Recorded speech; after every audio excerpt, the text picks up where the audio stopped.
بەردەوام دەبین تەوەرێکی دیکەی بەڕامی بەیانی کورسستان نیوز گفتوگۆ دەکەین لەم تۆر تا باس لە استراتیژەکانی تایبەت بە ڕووبەڕوونەوەی گەندەڵی دەکەین لە هەرێم هەڵبەتە لە ڕۆژانی ڕابردوودا ئەو ئامارانی کە بەدەستهاتوون تایبەت بە گەندەڵی لە عێراق و لە هەرێمی کوردستاندا با بڵێن لە پلەیەکی بەرزایە بۆیە لایەنە پەیوەندیدارەکان لە عێراق لە حکوومەتی هەرێم لە هەوڵی ئەوەدان کە بتوانن ڕووبەڕووی گەندەڵی ببنەوە لە عێراق و هەرێمی کوردستان بۆ فراهەمکردنی ژیانێکی ئارام بۆ تەواوی تاکەکانی عێراق. تایبەت بم بابەتە ئارام عەبدوڵڵاه چاودێری سیاسی ڕاستەوخۆ لە هەولێرە و لەگەڵمانە کاگارم سپاس بۆ ئامادەبوونی بەڕێستان. هەڵبەتە بازەوە دەکەین لە چەند ڕۆژی ڕابردوودا ئەو ئامارانی تایبەت بە گەندەڵی لە وڵاتانی جیهاندا بڵاوکرایەوە بە تایبەتی لە عێراق و هەرێمی کوردستان کە یەکێکە لە وڵاتانەی کە زۆرترین گەندەڵی تێدابوونی هەیە. بۆ چوونی بەڕێستان لەسەرم بابەتە چییە؟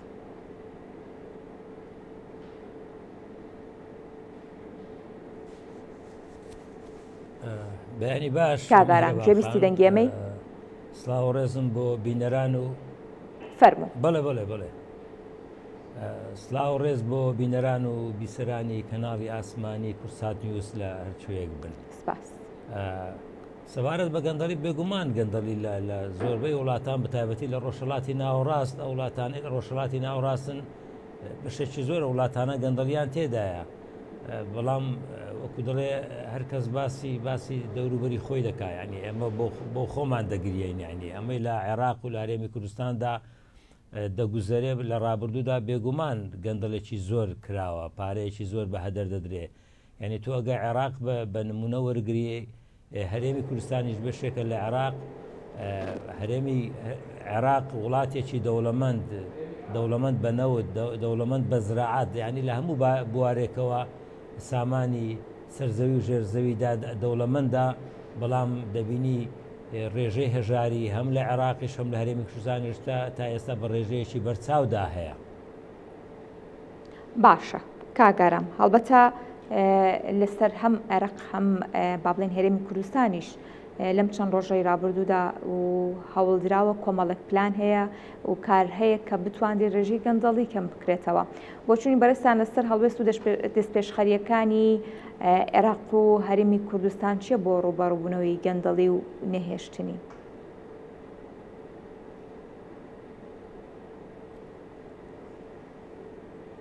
بەداخەوە ینی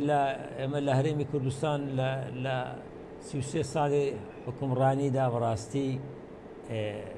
ئیدارەدان وەکو پێویست بە شێوێکی تەندروست نەبووە، بەتایبەتی لەم ساڵانەی ئەخیریش، ینی بەتایبەتیش دوای پرۆسی ئازادی عێراق کە پارەیەکی یەکجار زۆر هاتوۆتە ئەم هەرێمی کوردستانەوە، هەم لەوەی بجە لە عێراقدا هاتووە وەرگیراوە، هەم لەوەی خۆمان نەوتی خۆمان فرۆشتووە، یعنی ئەوەی کە دەگوترا ئابووری سربەخۆ. ئابووری سربەخۆ وعدی وایان بە خەڵکدا کە هەموو هاوڵاتێکی هەرێمی کوردستان پشتی لە فرۆشتنی نەوت دەبێت، بەڵام بەداخەوە بە پێچەوانەوە کەوتەوە، بە پێچەوانەوە یعنی نەک هەر پشتی لە نەوت وەرنەگرتی هاوڵاتیەک لەوەش کە موچەکەشی بوو بە نیوە موچە و بە ڕوبع موچە و خۆشتان دەزانن تا ئێستاش گرفتی موچە لە هەرێمی کوردستاندا هەیە. بێگومان من کە باسی هەرێمی کوردستان دەکەم بەو مانایە نییە لە عێراقدا گرفتی گەندەڵی نەبێ، لە عێراقیشدا بینیمان لە ساڵی ڕابردوو لە کێشەی دزی سەردە دەوێ ئاشکرا بوو، ینی عێراق بە حکومەوەی ئیمکانیاتێکی زۆرتریشی لە بەردەستە دەوڵەتە سیادەی هەیە نەوت دەفرۆشیتن، لەوێش گەندەڵی زۆرە، بەڵام لەوێ هەندێک جاران ئیجرعات هەیە وەزیر گیراوە، مدیر عام و ڕاوێژکار و بەرپرسیبانە لە عێراقدا دەگیرێ، بەداخەوە لە هەرێمی کوردستان ئێمە ئەوەشمان نەبینیەوە، ینی بێگومان تا ئێستا ئەم گەندەڵیە هەیە. چکە چاکسازی چییە؟ چاکسازی لە کەرتە گرنگەکاندا، چاکسازی لە بواری نەوتدا، لە بواری کوشت و کاڵدا، لە بواری پیشەسازیدا، لە بوارە گرنگانەدا دەبێت بکرێت. یعنی تا ئێستا ئێمە خەڵک ئەوەی نەبینیەوە وەکو پێویست بڵێن لە فلانە شوێن چاکسازیە کرا ئەوەندە مەبلەغە گرنگە گەڕایەوە، یان با بڵێن لەو بوارەدا گەشەیەکی وا کرا بە تایبەتی دوای ئەم چاکسازیە یعنی ڕەنجی داوە لەسەر ژیان و گوزەرانی خەڵک ژیانی گوزەرانی خەڵک تا ئێستا بە شێوەیەکی خراپە خەڵک تەنها چاوەڕێ موچە دەکات بەڵام موچەکەش بە شێوەیەکی کاک ئارام کەواتە دەکرێت بڵین ئەم هەنگاوانی کە حکوومەتی عێراق بەڵێنی داوە کاری بۆ کردووە پلانی بۆ داناوە کە کاری لەسەر بکات بۆ ئەوەی گەندەڵی کەم بکاتەوە ئومێد بەخش نییە؟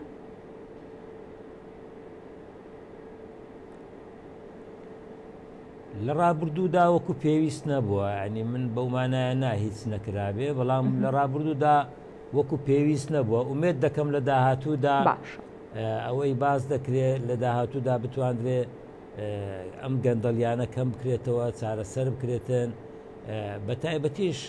ڕێکەوتنی چونکە ڕێکەوتن لە نێوان هەرێمی کوردستان و بەغدا عێراقدا ئەمەش دەچێتە چوارچێوەی چاکسازیەوە ئێمە تا ئێستا ناتوانین لەسەر کێشەکانی نێوان هەرێمی کوردستان و عێراق ڕێککەوین کە ئەمە بەشێکی پەیوەندی بە هەرێمی کوردستانەوە هەیە بۆ ناتوانین ڕێککەوین ئەمە گەندەڵیە ڕێگە ناداتن یعنی بەڵێ فەرموو باشە کاگارم کەواتە استراتیژیەکانی تایبەت بە ڕووبەڕبوونەی گەندەڵی لە عێراق و لە هەرێم لە پێشینەترینیان کامانن؟